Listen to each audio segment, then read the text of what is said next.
हमारी संस्कृति, हमारे संस्कार सदा रहें हमारे साथ। सब्सक्राइब करें तिलक।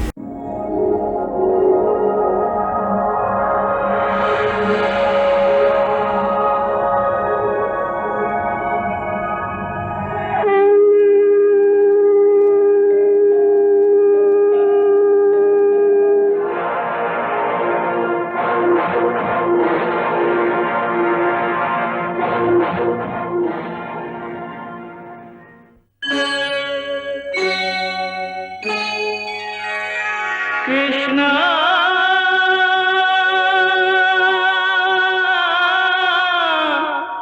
कृष्णा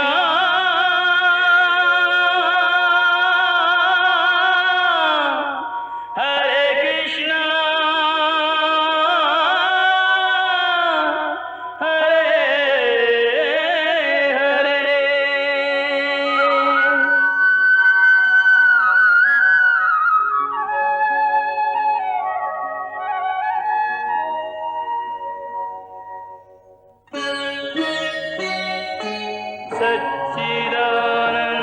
सच्चिदानन्दरूपाय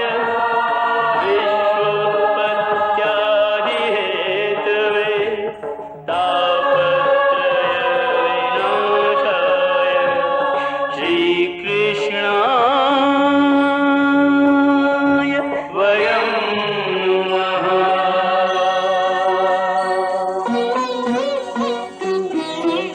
श्रीकृष्ण गोविंद हरे मुरारे, हे नाथ नारायण वासुदेव। हरे कृष्ण राधे राधे कृष्ण कृष्ण कृष्ण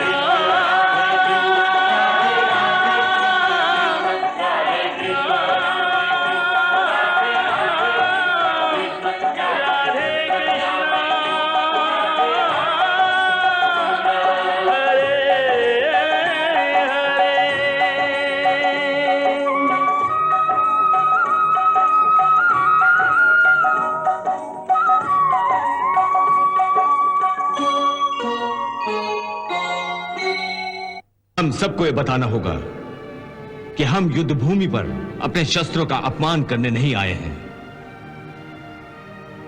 प्रतिज्ञा कीजिए कि हम सब कल पितामह भीष्म के आज के संहार का भीषण उत्तर देंगे। हम प्रतिज्ञा करते हैं, हम प्रतिज्ञा करते हैं, हम प्रतिज्ञा करते हैं, हम प्रतिज्ञा करते हैं।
हमारी पराजय तो निश्चित ही है आचार्य। जिस पक्ष में वासुदेव कृष्ण और धनंजय अर्जुन हैं, उस पक्ष की तो निश्चित विजय होगी ही। हम सब की चिंता का कारण यही पराजय है जिसे हम टाल नहीं सकते। परंतु आचार्य, मैं पराजय के कारण विचलित नहीं हूं और नहीं मैंने हार मानी है। मेरी चिंता का कारण यह है कि जिन पांडवों पर मुझे अपनी ममता की वर्षा करनी चाहिए, उन्हीं पांडवों पर मैंने बाणों की वर्षा कर दी है। बाणों की वर्षा। आचार्य, युद्ध कुशलता के लिए मुझे पांडवों का गौरव करने के बदले उनसे युद्ध करना पड़ रहा है। आचार्य, ये सारे मेरे अपने बच्चे हैं। इनका ज्येष्ठ होने के नाते मुझे इनका आधार बनना चाहिए था, परंतु मैं इनकी मृत्यु हो गया हूं। मृत्यु हो गया हूं आचार्य। आचार्य,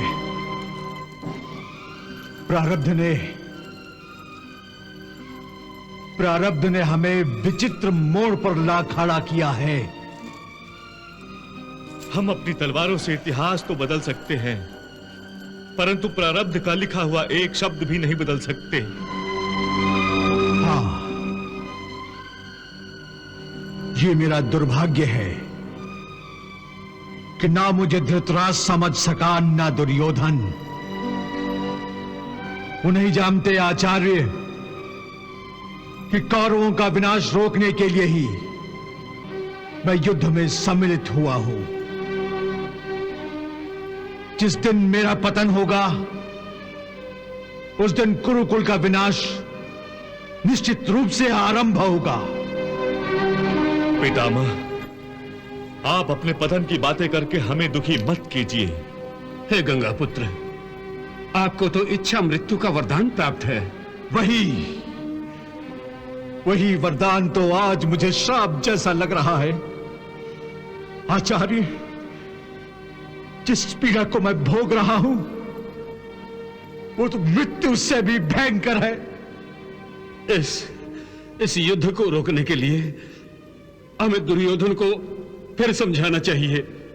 परंतु क्या दुर्योधन हमारी सुनेगा? अवश्य सुनेगा आचार्य, अवश्य सुनेगा। यदि आपने युद्ध से इंकार किया तो उसकी आंखें खुल जाएंगी। यदि हमने युद्ध करने से इनकार किया तो हमारी बदनामी होगी। नहीं, नहीं पितामह, नहीं। शांति के सारे रास्ते बंद हो चुके हैं। हम चक्रव्यूह में फंस चुके हैं। परंतु आप तो चक्रव्यूह की रचना करना जानते हैं और आप चक्रव्यूह को ध्वस्त करना भी जानते हैं। तो क्या आप हमें इस चक्रव्यूह से बाहर नहीं निकाल सकते? हे पितामह, भाग्य के रचे इस चक्रव्यूह से कैसे निकला जाता है, ये तो मैं भी नहीं जानता। फिर भी हमें कुछ ना कुछ तो प्रयास करना ही होगा। क्या करें हम? हा? क्या करें? धन के कारण मैं कब दुर्योधन का दास बन गया, ये मुझे भी पता नहीं चला। और मेरे कारण कृपाचार्य भी हस्तिनापुर के चक्रव्यूह में फंस गए। और अब मैं पछता रहा हूं कि मैंने अपनी शस्त्र विद्या का सौदा क्यों किया। उसी भूल का तो फल मुझे मिल रहा है। धिक्कार है मुझ पर, धिक्कार है। शांत हो जाइए, शांत हो जाइए आचार्य, आप शांत हो जाइए। ऐसा सोचकर अपने आप को इतनी यातना मत दीजिए आचार्य, मत दीजिए। अब शांत हो जाने का ही समय आ गया है कृपाचार्य। सदा के लिए शांत हो जाने का समय। सारा जीवन में शांत ही रहा हूं मैं।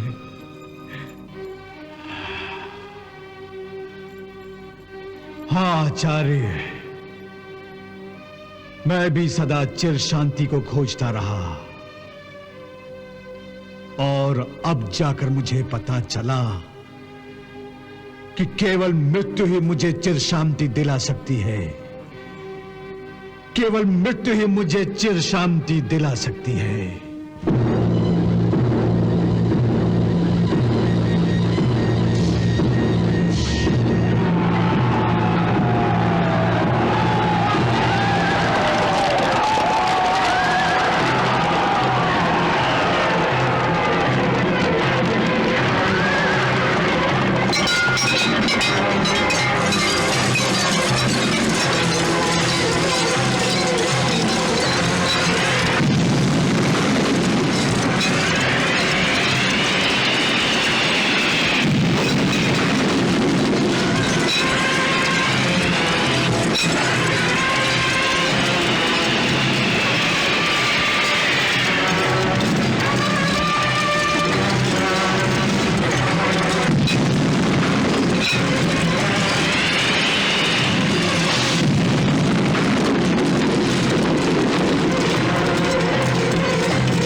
दायित्व निभाइए।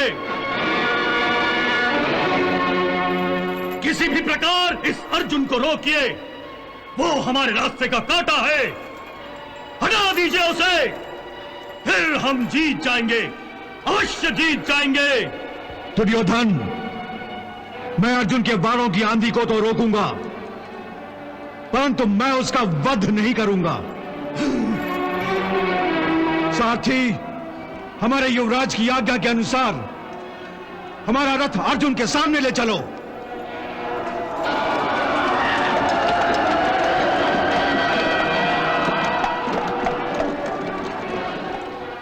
हे पार्थ, लगता है दुर्योधन के अपमान का प्रतिशोध लेने स्वयं भीष्म पितामह तुमसे युद्ध करने आ रहे हैं, इसलिए सावधानी से काम लो। यदि इस समय तुमने पितामह को नहीं रोका तो पितामह के नेतृत्व में कृपाचार्य, द्रोणाचार्य, शल्य और जयद्रथ जैसे योद्धा पांडव सेना का विनाश कर देंगे। केशव, मैं भी पितामह से युद्ध करने को उत्सुक हूं।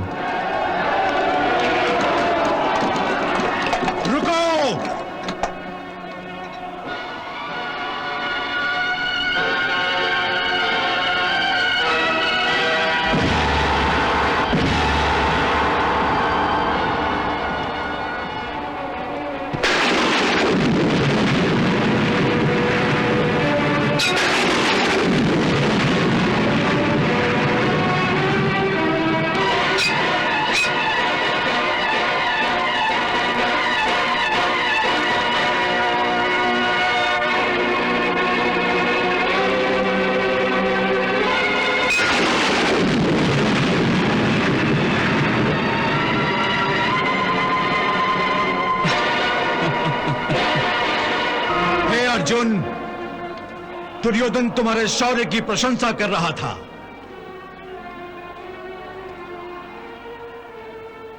पितामह, आपने मुझे शौर्य की जो शिक्षा और दीक्षा दी है, मैं तो केवल उसका मान बढ़ा रहा था।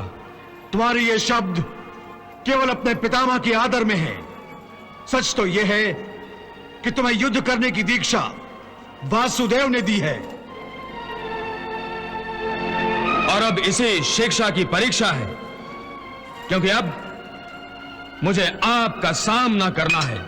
तो फिर सावधान हो जाओ अर्जुन। ये भीष्म बदनामी से डरता है। मुझ पर यह आरोप है कि मैं तुमसे दिल से युद्ध नहीं करता। इसलिए इस समय तुम मुझे अपना पितामह मत समझो।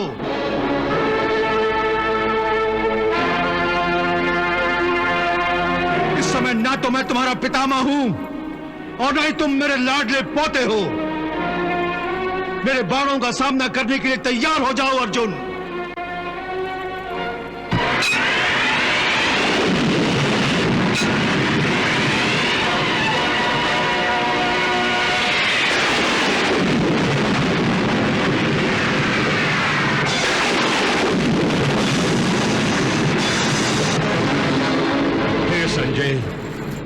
ये कृष्ण एक कुशल सारथी ही नहीं, एक कुटिल रणनीतिज्ञ भी है। यदि कृष्ण की रणनीति के अनुसार अर्जुन पितामह भीष्म के बाणों पर प्रतिबंध लगाने में सफल हो गया, तो फिर हमारी सेना की रक्षा कौन करेगा?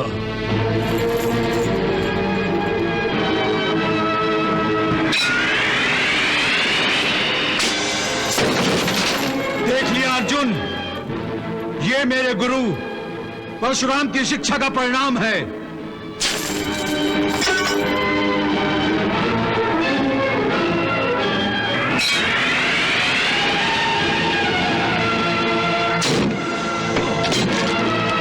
और पितामह, यह शिक्षा मैंने अपने गुरु द्रोणाचार्य से ली है।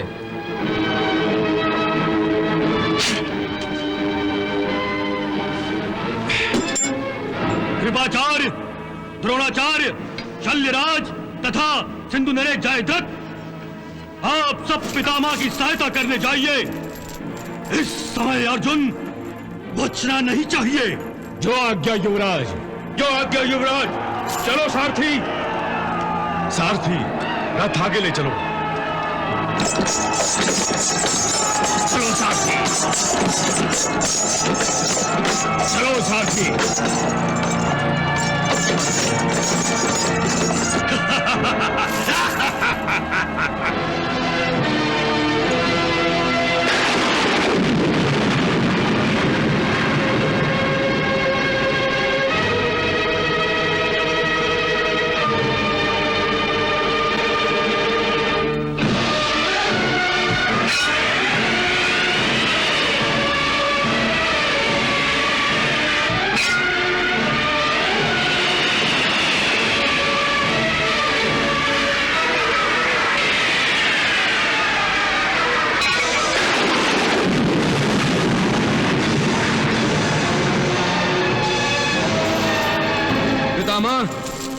आपकी तरह मैं भी अपनी बदनामी सह नहीं सकता। आखिर मैं भी आपका पोता हूं। मुझ पर भी आरोप है कि मैं भी आपसे दिल से युद्ध नहीं करता हूं। मैं आपके बाणों की पीड़ा तो सह सकता हूं, परंतु इन आरोपों को सह नहीं सकता। तो ठीक है, तुम डटकर युद्ध करो पार्थ, डटकर युद्ध करो। पितामह, आप स्वयं अपने शत्रु को युद्ध का प्रोत्साहन दे रहे हैं।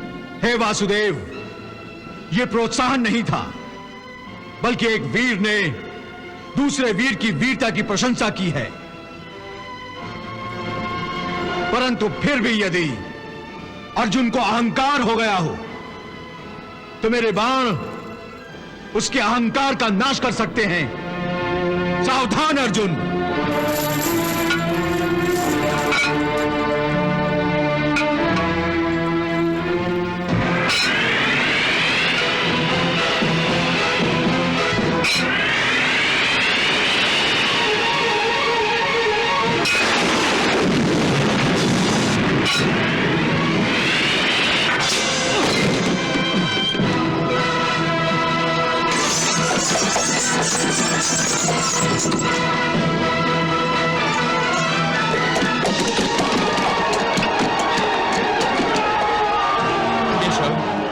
वो देखो, गुरु द्रोणाचार्य, गुरु कृपाचार्य, जयद्रथ और शैल्य सभी पितामह की सहायता करने को आ रहे हैं। ये जरूर दुर्योधन के इशारे पर हो रहा है, पर दुर्योधन ये भूल रहा है कि विश्व के सर्वश्रेष्ठ धनुर्धर के लिए इन सब को रोकना कोई कठिन काम नहीं।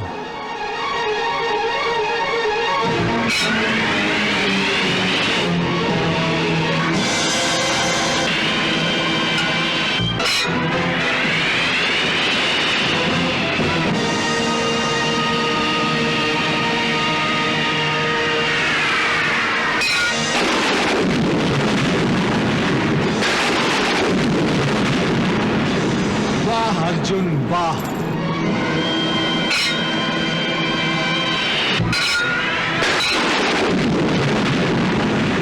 वाह अर्जुन वाह!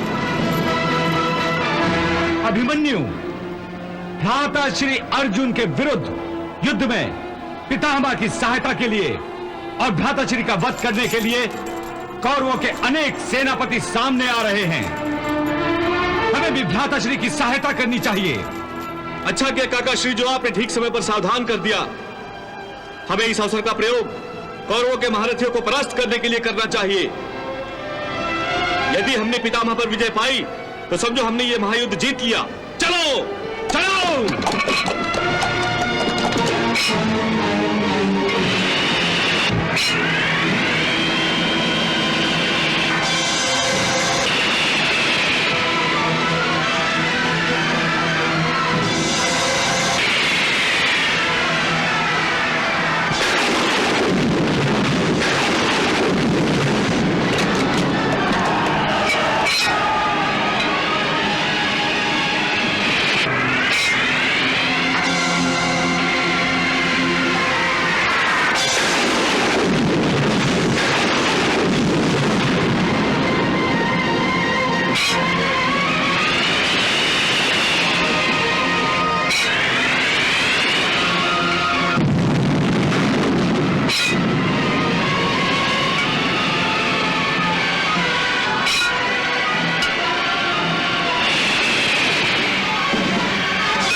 संजय, क्या यह युद्ध आज ही समाप्त हो जाएगा?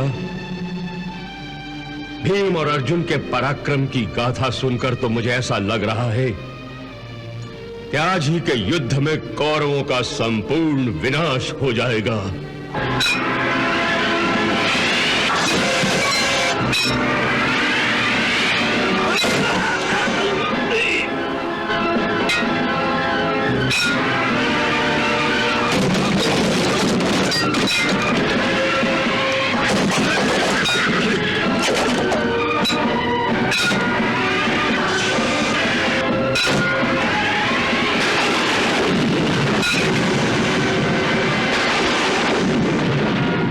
देवी, दादा और पोते का यह अनोखा धर्म युद्ध देखने को स्वर्गलोक से देवता, गंधर्व, चारण और महर्षि गण भी उपस्थित हो गए हैं।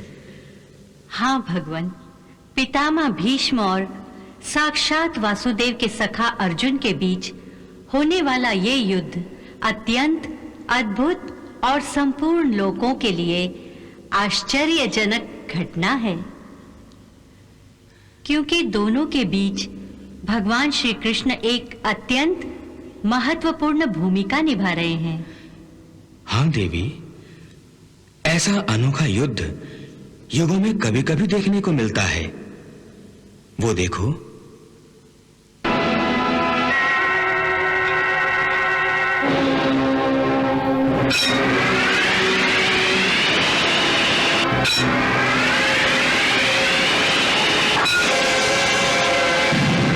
देवी, पितामह भीष्म कितना ही जोर क्यों न लगा लें, परंतु वो गांडीवधारी अर्जुन पर विजय प्राप्त नहीं कर सकते, क्योंकि अर्जुन को स्वयं भगवान श्री कृष्ण का आशीर्वाद प्राप्त है। भगवान, अर्जुन आपका भी तो शिष्य है, उसे आपके आशीर्वाद की सुरक्षा भी तो प्राप्त है।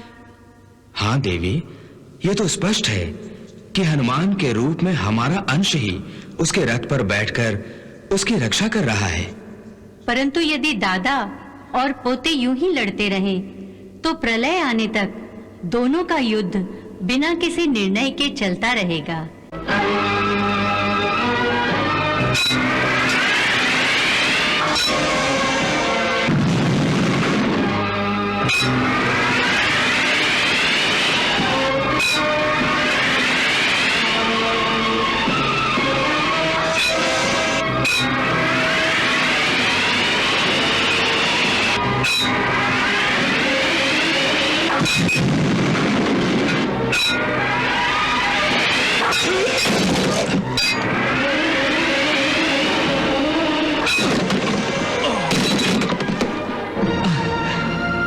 हे पार्थ, अवसर अच्छा है, इसका लाभ उठाओ।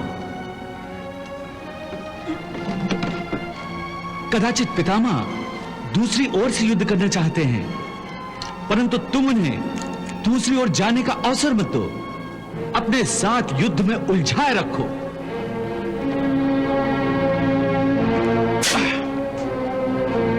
इस तरह पांडव सेना पितामह के हाथों होने वाले संहार से बच जाएगी और भीमसेन को कौरवों की सेना का संहार करने का अवसर मिलेगा। पार्थ, पांडवों को विजय बनाना है तो युद्ध में तुम्हें यही रणनीति अपनानी होगी, क्योंकि हे पार्थ, जो भीष्म पितामह पर प्रतिबंध लगा सके, ऐसा पांडवों की सेना में तुम्हारे सिवाय दूसरा कोई योद्धा नहीं है। हे वासुदेव, मैं यही रणनीति अपनाता हूं। चलो सारथी, रुक जाइए पितामह।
संजय, मैं बेचैन हो रहा हूं और मेरी बेचैनी का कारण है वासुदेव श्री कृष्ण।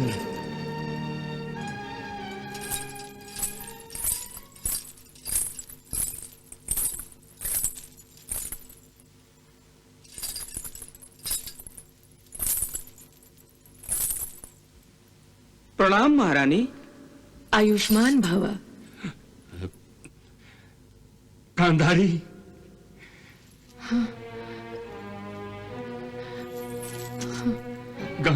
गांधारी। महाराज, महाराज,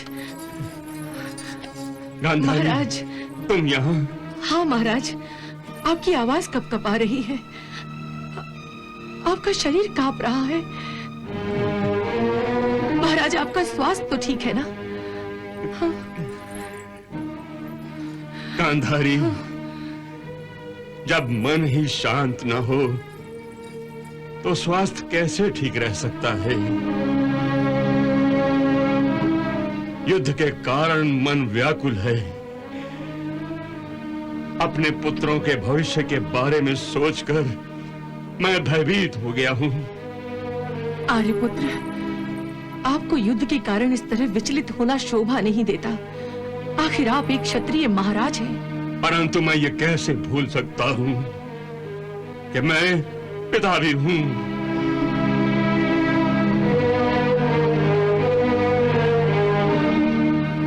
गांधारी, रणभूमि पर जाने से पहले जब दुर्योधन मेरे पास आशीर्वाद मांगने आया था, तब मैंने उसे विजयश्री का आशीर्वाद दिया था। और मैंने आशीर्वाद देते समय कहा था कि धर्म और सत्य की विजय अवश्य ही होगी। गांधारी! हाँ, क्यों महाराज, क्या मैंने कुछ उचित नहीं कहा था?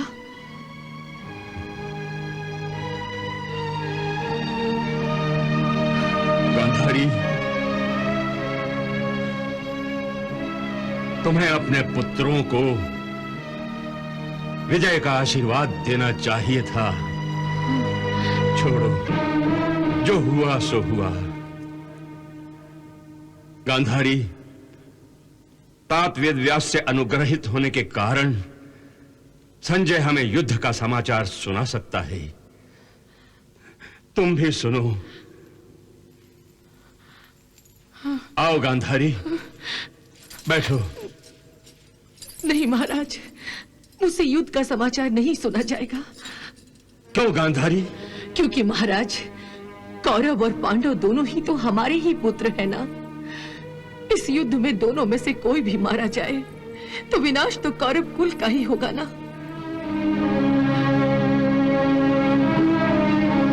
इस युद्ध से लौटकर राजगद्दी पर चाहे कौरव बैठे या पांडव, महल में उनका स्वागत न जाने कितनी सूनी मांगों और कितनी सूनी गोदों को करना होगा। बस करो गांधारी, बस करो, बस करो गांधारी। तुम्हारा प्रत्येक शब्द मेरे हृदय में भाले की नोक की भांति चुभ रहा है। यही दशा मेरे हृदय की भी है महाराज, यही दशा मेरे हृदय की भी है। हम अंदर ही अंदर टूट रहे हैं महाराज, हम अंदर ही अंदर टूट रहे हैं। कदाचित यही पीड़ा हमारे प्रारब्ध में लिखी गई है, कदाचित यही पीड़ा हमारे प्रारब्ध में लिखी गई है। महाराज, आप संजय से युद्ध का समाचार सुनिए। मुझ में इस युद्ध का भयानक समाचार सुनने की शक्ति नहीं है महाराज, शक्ति नहीं है।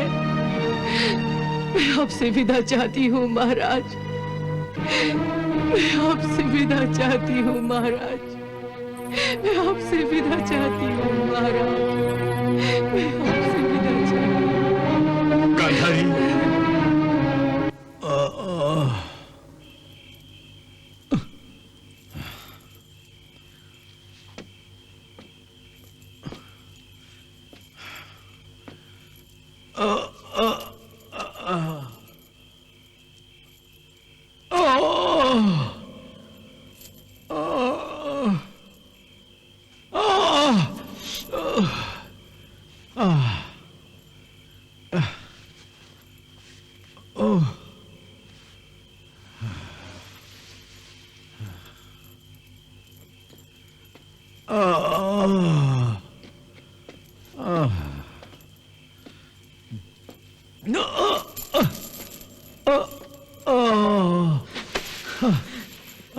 बहुत दर्द हो रहा है ना पितामह?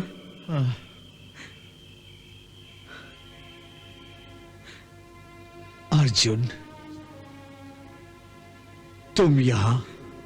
मुझे क्षमा कर दीजिए पितामह, मुझे क्षमा कर दीजिए। आपके शरीर पर ये घाव मेरे बाणों से आए हैं। तुमने एक क्षत्रिय धर्म का पालन किया है वत्स। एक क्षत्रिय होकर यदि युद्ध भूमि पर तुम अपने शत्रु पर वार न करते तो यह धर्म होता। जानता हूं पितामह, परंतु यह धर्म का विधान बड़ा ही निर्दयी है, जो अपनों को ही शत्रु बनाकर सामने खड़ा कर देता है। फिर भी तुम्हें अपने धर्म का पालन वैसे ही करना चाहिए जैसे तुमने आज अपने शत्रु पर प्रहार करके किया है। पितामह, आप पर मेरे बाण चलाने के कारण आप मुझसे रुष्ट तो नहीं है ना? ना अर्जुन, तुम ये ना सोचो कि तुम्हारे बाणों से घायल होकर मैं तुमसे रुष्ट हो गया हूं। हां, यदि तुम जमकर युद्ध न करते तो मैं अवश्य तुमसे रुष्ट हो जाता और अपने आप को दोष देता कि मैंने तुम्हें ठीक ढंग से शिक्षा दीक्षा नहीं दी। और अर्जुन, जानते हो ये विचार ही मेरे मन में ऐसे गहरे घाव लगाता जिनकी पीड़ा मेरे तन के इन घावों से कहीं अधिक होती। पार्थ, इसीलिए मैं कहता हूं कि अपनी सभी भावनाओं को त्याग करके युद्ध करो। तुम्हारे बाण जब मेरे शरीर को छेदते हैं तब मेरे शरीर को अवश्य पीड़ा होती है, परंतु मेरी आत्मा को शांति प्राप्त होती है, संतोष प्राप्त होता है कि तुम धर्म, न्याय और सत्य के लिए सब कुछ भूलकर युद्ध कर रहे हो। यह कहकर पितामह आप स्वीकार कर रहे हैं कि आप अधर्म, असत्य और अनीति का साथ दे रहे हैं। हां, परंतु मैं विवश हूं अर्जुन, मैं विवश हूं और विवशता ही मेरा प्रारब्ध है। मैं पिंजरे में बंद उस पंछी की भांति हूं जो फड़फड़ा तो सकता है परंतु प्रारब्ध के पिंजरे की एक तीली भी तोड़ नहीं सकता। और यही मेरी विडंबना है अर्जुन, यही मेरी विडंबना है। मेरी विवशताओं को केवल तुम ही समाप्त कर सकते हो अर्जुन, तुम ही मुझे इस पिंजरे से आजाद कर सकते हो। पितामह, कृपया बताइए, मैं आपको प्रारब्ध के इस पिंजरे से किस तरह आजाद कर सकता हूं?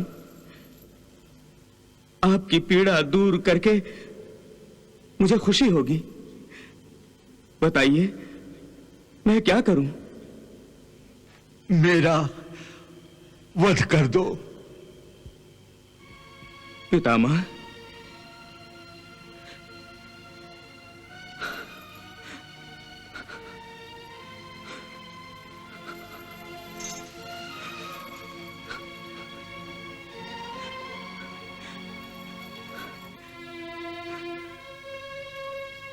पितामह,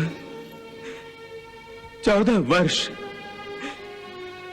वर्षों तक मैं आपके दर्शन नहीं कर सका। 14 वर्षों तक हम पांडव आपके प्यार से वंचित रहे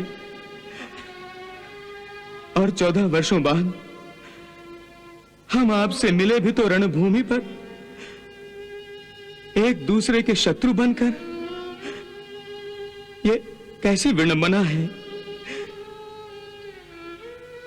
यह कैसा विचित्र धर्म है।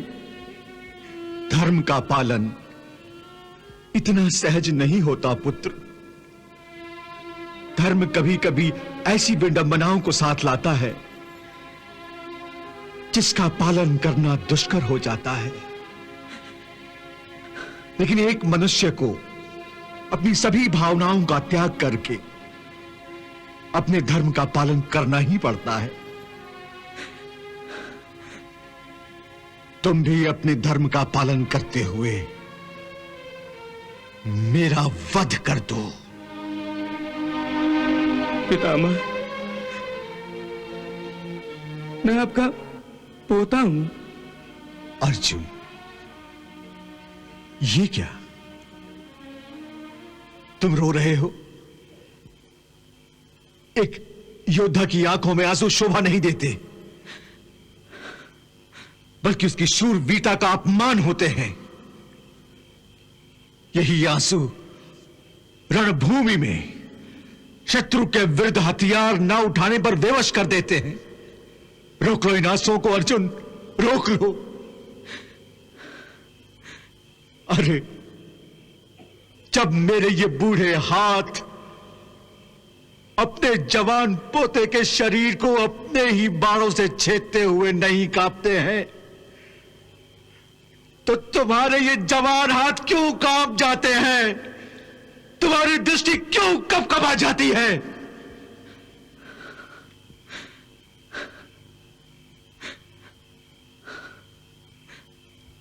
मैं तुम्हें तुम्हारा ज्येष्ठ पितामह होने के नाते अपने धर्म, अपने कर्तव्य का पालन करने को कह रहा हूं।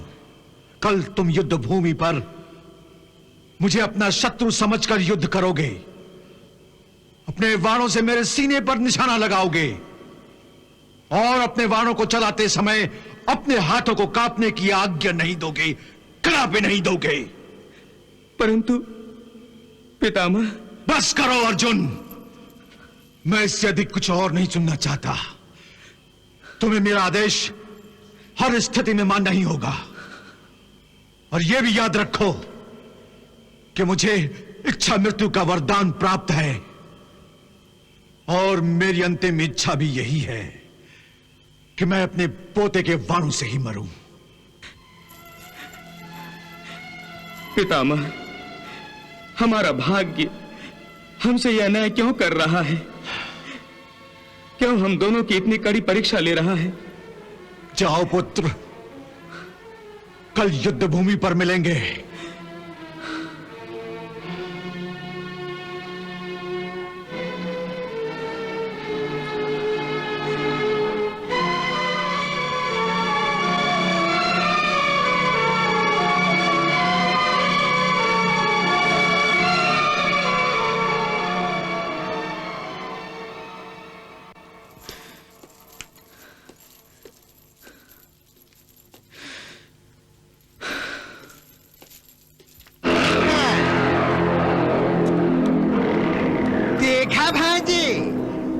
दोनों एक दूसरे से युद्ध करते हैं और रात को एक दूसरे के घाव पर लेप लगाते हैं। परंतु मामाश्री, इस समय आप मेरे घाव पे नमक छिड़क रहे हैं। चलिए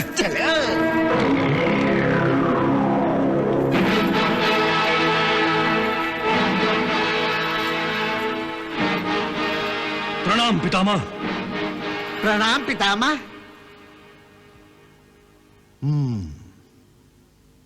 आयुष्मान भव। विराजिए युवराज, विराजिए गंधार नरेश। पितामह, औपचारिकता छोड़िए और बताइए कि हमारा दुश्मन अर्जुन आपसे मिलने क्यों आया था? हाँ बताइए पितामह, बताइए। नहीं, तुम्हारा दुश्मन अर्जुन मुझसे मिलने नहीं आया था।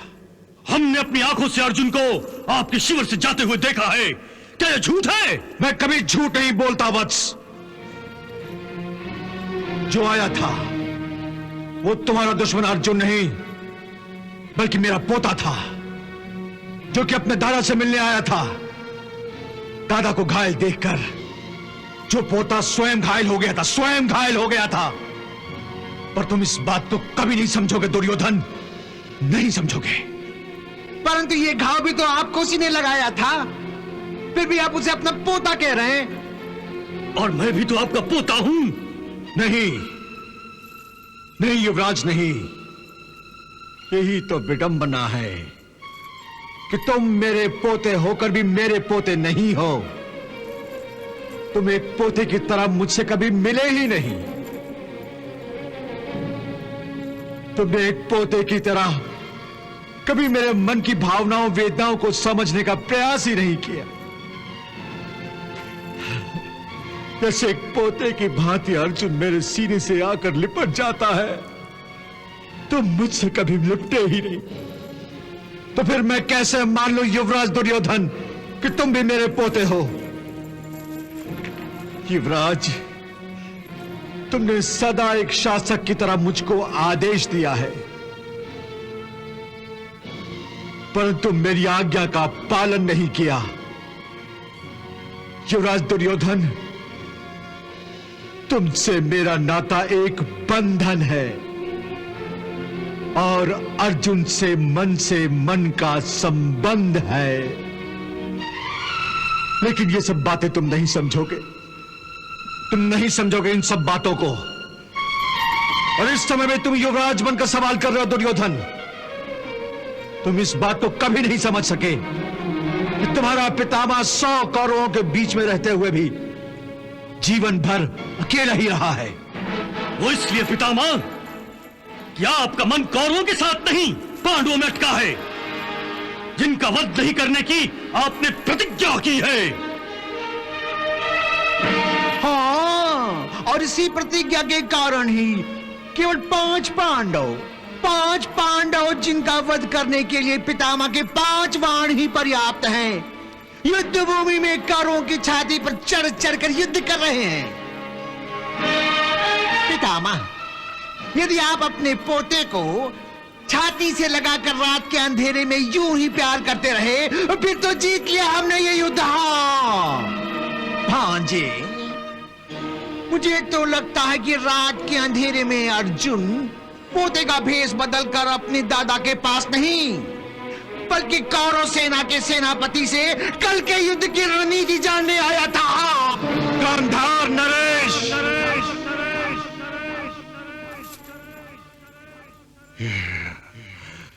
युवराज, अपने मामा श्री की जिह्वा को लगाम दो।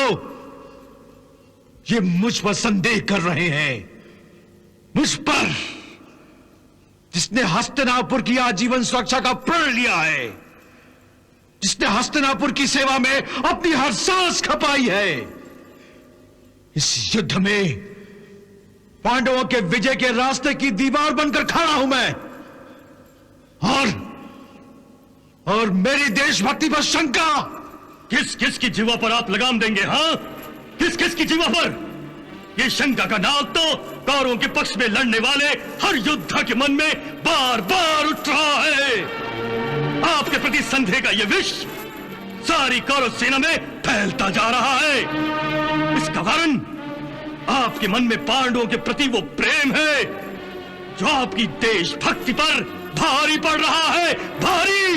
मेरी देशभक्ति पर संदेह करने वाले हर योद्धा को मैं कल युद्ध भूमि पर दिखा दूंगा कि मैं प्राण दे सकता हूं, परंतु हस्तिनापुर की सुरक्षा पर आंच नहीं आने दूंगा। जाओ युवराज, कल युद्ध भूमि पर मैं तुम सबकी शंकाओं के विषैले नागों के फनों को अपने बाणों के प्रहार से चीथड़े कर दूंगा।